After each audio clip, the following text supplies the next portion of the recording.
पावन स्मृति में श्री कृष्ण जन्म स्थान की इस पावन धरा पर श्रीमद् भागवत की भागीरथी आप सभी जिसमें गोता लगाने के लिए अपना स्थान सुनिश्चित करके पूर्व से ही विराजमान हो चुके हैं। यह भागवत की भागीरथी आगामी 9 दिन तक यहाँ पर बहेगी।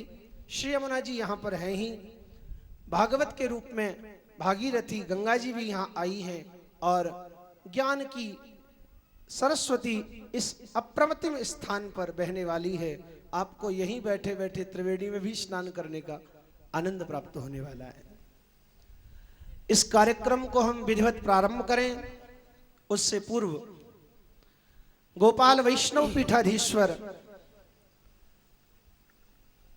108 श्री पुरुषोत्तम लाल जी महाराज हम सभी को आशीर्वाद देने के लिए और इस शुभ कार्य को प्रारंभ करके दीप प्रज्वलन के द्वारा इस कार्यक्रम को एक नई चेतना, नई ऊर्जा प्रदान करने के लिए यहाँ पधारे हैं। यह हम सभी का सौभाग्य है कि सदगुरुदेव भगवान की पावन सन्निधि में हम यहाँ बैठे हुए हैं। पूज्य महाराज श्री मंच पर पधार चुके हैं। मैं श्री गोपेश्वर नाथ जी चतुर्वेदी जी एवं श्री बिहारी लाल जी चतुर्वेदी जी से निवेदन करूंगा, पूज्य महाराज श्री के कर कमलों से सर्वप्रथम दीप प्रज्वलन कराकर इस कार्यक्रम को प्रारंभ करें।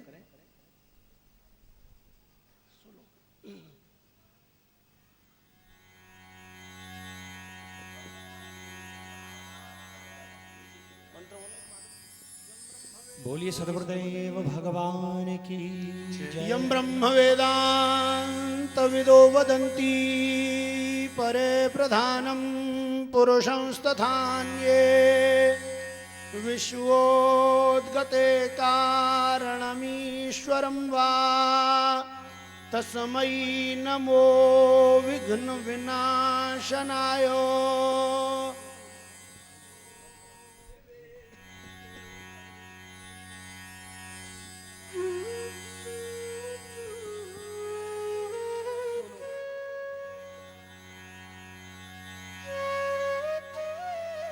कहते हैं संतों के कर कमल से जिस कार्य का प्रारंभ होता है उसमें फिर मंगल ही मंगल होता है। पूज्य महाराज श्री अपने कर कमलों से दीप प्रज्वलन कर इस कार्यक्रम का शुभारंभ कर रहे हैं। तत्पश्चात कार्यक्रम को हम लोग आनंद के साथ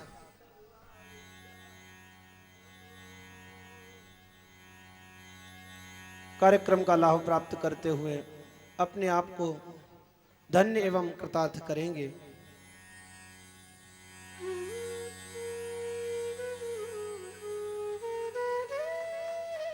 संत समागम और हरि कथा तुलसी दुर्लभ दोय। संतों का संग और भगवान श्री हरि की कथा ये दोनों ही अति दुर्लभ हैं, जो कि केवल और केवल भगवत कृपा से ही जीवन में प्राप्त होती हैं। हम सभी को ये दोनों ही लाभ प्रभु की अपार करुणा से आज प्राप्त हो रहा है।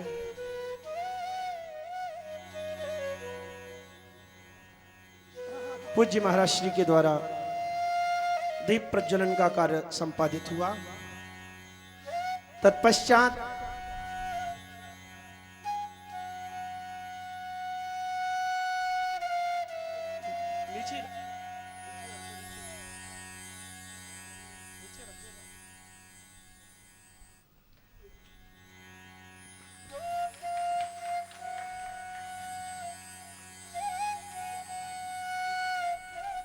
जिन युग्म स्वरूपों का आप व्यासपीठ के दोनों ओर दर्शन कर रहे हैं, दोनों ही महापुरुष अपने आप में अप्रतिम। मेरी वाणी शायद कोई शब्द प्रयोग नहीं कर पा रही उन्हीं के लिए। इसके बाद मैं पूज्य महाराज श्री से निवेदन करूंगा, श्रीमद् भागवत जी को माल्यार्पण कर पूजन कर पूज्य भागवत के सरल और सरस प्रवक्ता आचार्य श्री अनिल कुमार जी चतुर्वेदी जी को, हमारे पूज्य महाराज श्री को माल्यार्पण करके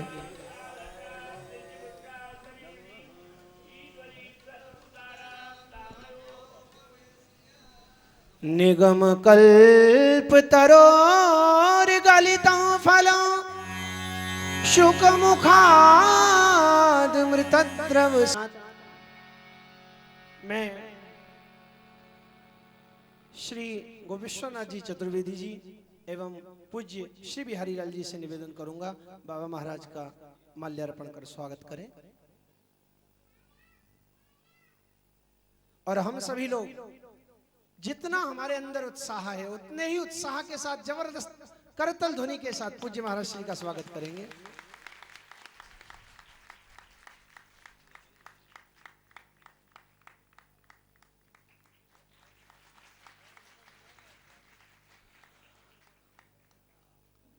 कार्यक्रम को इस आनंद की दिव्य सिंधु की ओर ले जाने से पूर्व हम लोग भागवत की भागीरथी में पूज्य आचार्य जी के वाणी के द्वारा उस रस सिंधु की ओर चलें, उससे पूर्व कहते हैं संतों का शुभ आशीष भगवत कृपा से ही प्राप्त होता है। राजा भोज की सभा में एक प्रश्न उठा था, महाराज भोज ने एक प्रश्न रखा अपनी सभा में कि आखिर अमृत कहां रहता है। अब्धौ विधौ बधुमुखे फणिनाम निवासे।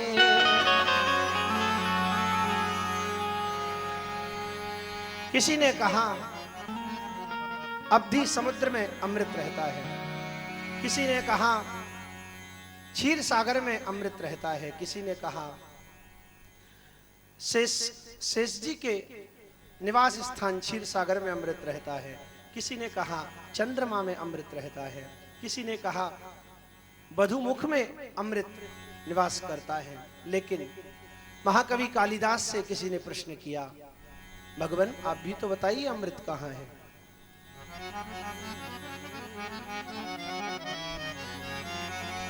अब्धौ विधौ बधुमुखे फणिनाम निवासे। स्वर्गे सुधा वसति वै विबुधा वदन्ति। क्षारात् क्षयात् पतिमृतात् गरलात् निपातात्। कंठे सुधा वसति वै भगवज्जनानाम्।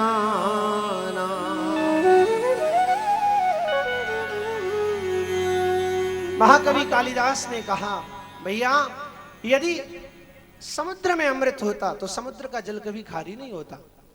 यदि चंद्रमा में अमृत होता तो चंद्रमा को कलंक क्यों लगता। यदि क्षीर सागर में अमृत का निवास होता तो शेष जी के अंदर जहर क्यों होता। यदि स्वर्ग में अमृत होता तो पुण्य कर्म भोग लेने के बाद स्वर्ग से जीव को गिराया क्यों जाता।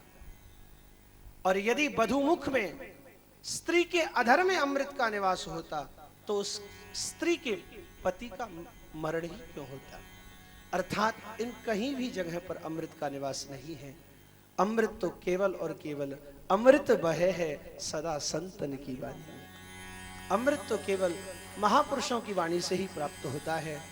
इस कार्यक्रम को हम शुभारंभ करें, उससे पूर्व कथा की गंगा में हम लोग स्नान करें। उससे पूर्व प्रातः स्मरणीय परम पूज्य गोपाल वैष्णव पीठाधीश्वर पूज्य सदगुरुदेव श्री महाराज श्री यहाँ विराजमान हैं।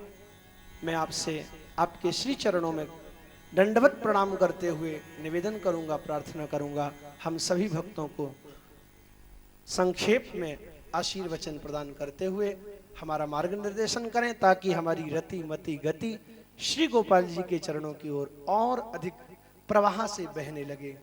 ऐसी पूज्य महाराज श्री के चरणों में प्रार्थना है।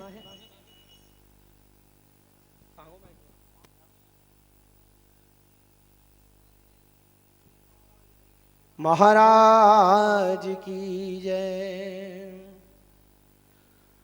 बोलिए श्री कृष्ण कन्हैया लाल की जय। क्या बात, आज खाना नहीं खाया क्या? हाँ, नाश्ता कुछ हल्का मिला? थोड़ा जोर से वॉल्यूम बढ़ाते हुए, ताकि बाहर के लोगों को भी मालूम पड़े। एक बार पूरे जोश के साथ बोलिए कृष्ण कन्हैया लाल की जय। श्याम सुंदर श्री यमुने महारानी की जय। आइए पूज्य महाराज श्री।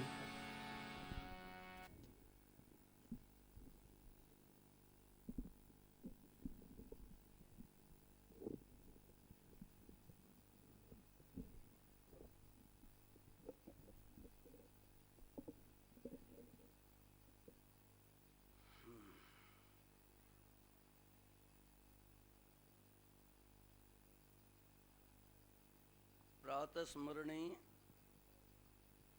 वंदनी पूजनी इष्टदेव श्री गोपाल जी महाराज के चरणों में कोट सौ नमन बंदन करते हुए मैं भगवान को ध्यान करते हुए प्रार्थना करता हूँ। हे गोपालक, हे दया जल निधे, हे सिंधु कन्यापते, हे कंसांतक, हे गजेंद्र करुणा पारीण, हे माधवो, हे रामानुज, हे जगत्रय गुरो, हे पुंडरीकाक्ष मां, हे गोपी जननाथ पाले परम जानामि न त्वां विना। भगवान, आपके बिना मैं और संसार में किसी को नहीं जानता हूँ। आपके चरणों में वंदन करता हूँ और आपकी परम शक्ति, परमाराध्या, जोग लादनी शक्ति श्री राधिका जी हैं, जो ब्रजेश्वरी हैं, रास रासेश्वरी हैं। मैं उनको वंदन करता हूँ। दूरभ्याम पल्लवनी नखई कुसुमुनी नीलालकैर्भृंगिणी दन्तै कोरकणी स्मितै सुसुमुनी कांचश्रिया बालिनी पीनो तुंगकुचद्वयेन फलनी श्रीवृंदावन स्थायिनी काचित् कल्पुलता सदा सुहृदय में श्री कृष्ण द्रुमालंबिनी। अपने इष्ट देवों को नमन करते हुए मैं इस स्थान के, इस मथुरा पवित्र तीर्थ स्थल के, जो ब्रज की राजधानी मथुरा है, उसके राजा धराज श्री केशव देव जी भगवान, जो इस स्थान पे स्थान देव के नाम से प्रसिद्ध हैं। मथुरा में आकर के जब तक केशव देव जी का दर्शन नहीं करे, मथुरा की यात्रा सफल नहीं होती है। विश्रांत के साथ में लगा हुआ केशव देव जी का ये संबंध शास्त्रों में वर्णित है। प्रातःकालीन सूर्योदय के समय जो विश्रांत तीर्थ पर, जिसको गतश्रम तीर्थ बोलते हैं, वहाँ जो तेज रहता है परब्रह्म का, मध्याह्न में दीर्घ विष्णु के स्वरूप में वही तेज रहता है। और सायंकाल के समय में केशव देव जी में आकर के भगवान का वो स्वरूप तेज विराजमान है जिसको कहते हैं मथुरा भगवान यत्र नित्यम सन्न हेतु हरि। इस प्रकार 3 समय में 3 स्थानों पर भगवान का ये सन्निधान है और सदा ही इस मथुरा में सन्निधान है। मथुरा ब्रजमंडल की राजधानी ये मथुरापुरी है। आज परम हर्ष का दिन है। मैं प्रातः स्मरणी अपने गुरुजनों के लिए वंदन करता हूं। श्री नारायण समुद्भूताम श्री विष्णु स्वामी मध्यमाम अस्मदाचार्य पर्यंताम वंदे गुरु परंपराम। ये जो परम वैष्णव मार्गी मर्यादा मार्गी जो गुरु परंपरा के आचार्य हैं, परम वैष्णव हैं, जो पीठ के गुरुजन आचार्य हैं, मैं सभी के लिए वंदन करते हुए श्री योगी राज महाराज का विशेष वंदन करते हुए आज उन्हीं के ही इस परंपरा में जो परम पूज्य गुरुदेव जिनको भक्तों की भावना से उन्हीं का ही दूसरा स्वरूप माना जाता था, ऐसे उनके कृपा पात्र जैसे कि परीक्षित राजा को सुखदेव जी ने अपना परम तत्व दिया था, क्योंकि परीक्षित राजा का नाम था वास्तविक विष्णुदत्त। विष्णु रातो रई दाने, जिनको भगवान ने सर्वस्व अपना तेज दिया, ऐसे तेज से युक्त विष्णुदत्त जी महाराज अपने परम गुरु थे। उनके स्वयं योगीराज श्री महाराज जी ने अपना ये पुनः स्वरूप प्राप्त करके भक्तों का कल्याण किया। उन्हीं महाराज श्री की स्मृति में इन भक्त शिष्य सेवकों ने इस समायोजन के लिए जोड़ा है। आज महाराज श्री गोलोक धाम में पधार चुके हैं। उनका सर्वप्रथम ये जयंती महोत्सव है, जो ये सप्ताह की इस कथा की संपूर्ति वाले दिन भगवान के इसी कार्यक्रम में बाबा महाराज का ये प्रथम जयंती दिवस जन्मोत्सव होगा। आज बड़े सौभाग्य की बात है कि जिन इन बालकों ने गुरुजी महाराज से परंपरागत वैष्णवी मंत्रों की दीक्षा ली और जिन इन बालकों को मैंने बैठाल करके संध्या वंदन वेदारंभ कराया, 2 शब्द बोलने के लिए इनको साहस दिया और उसी गुरु परंपरा के अंतर्गत श्री मनहरलाल जी शास्त्री जी, जिन्होंने बाबा महाराज ने जिन गुरु से मंत्र दीक्षा ली उन्हीं से दीक्षित, जिनसे शिक्षा ली उन्हीं से शिक्षा ग्रहण की और एक ही विद्यालय में की, ऐसे सतीर्थ थे। आज दोनों को साथ में लेकर के जो कि इस भागवत के कथा प्रयोजन के लिए यहाँ शुभारंभ किया है, वो ऐसे सभी उत्साही इन भक्तों के लिए मैं विशेष विशेष धन्यवाद देता हूं कि उनकी इस प्रकार के गुरु के विषय में ये जो स्मृति थी, जो श्रद्धा थी, वो इस प्रकार से प्रकट हुई। क्योंकि बाबा महाराज का जब षष्ठी महोत्सव हुआ था तो षष्ठी महोत्सव के समय में भी निरंतर जिनको कथा से भगवान की सेवा से प्रेम था, तो षष्ठी महोत्सव में इस उत्सव को मनाने के लिए स्वयं पूज्य रामचंद्र जी डोंगरे जी महाराज, जो बाबा महाराज के लिए अपना गुरु तुल्य मानते थे, उनने स्वयं ने आकर के इसी मंच पर 7 दिन तक श्रीमद् भागवत के कथा पारायण को किया। वो भाद्रपद महीना का अवसर था और जन्माष्टमी को नंद महोत्सव करना ये उनका निश्चित था। उस समय भी जो कि जन्मभूमि पर जन्म स्थान पर जन्माष्टमी का महापर्व और उसमें बाबा महाराज का षष्ठी महोत्सव का ये कथा आनंद महोत्सव के नाम से इसी मंच पे हुआ और जैसे उस कार्यक्रम का संचालन मैंने और मेरे साथी कमलेश शास्त्री ने किया था, आज मैं उनके पुत्र को इस कार्य का संचालन करते हुए देखते परम हर्ष का अनुभव कर रहा हूं कि जिन बालकों के लिए संध्या बंदन कराना सिखाया पढ़ाया, आज वो इस बड़े कार्यक्रम को लेकर के खड़े हुए हैं। आज सबसे ज्यादा तो गर्व और प्रसन्नता मेरे हृदय में हो रही है कि आज जो मेरे सामने बालक थे छोटे छोटे, आज इतने बड़े कार्यक्रम को लेकर के ऐसी उच्च भावना से और इस उच्च स्थान पर एकत्रित हुए हैं, वो सभी धन्यवाद के पात्र हैं।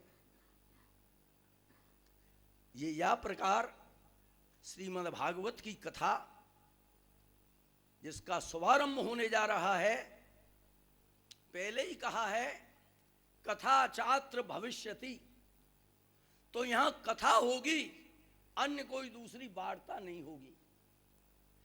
कथा किसको कहते हैं? कथनम कथा, जो कुछ बैठ करके कहा जाए चारों के बीच में वही तो कथा है। परंतु वो कथा के भी अनेकों भेद हैं। कथा के विषय में ऐसा है कि कथा अनेक प्रकार की होती हैं। जैसे कथा होती है उसको भी कहते हैं आप कथा, कोई कथा कहते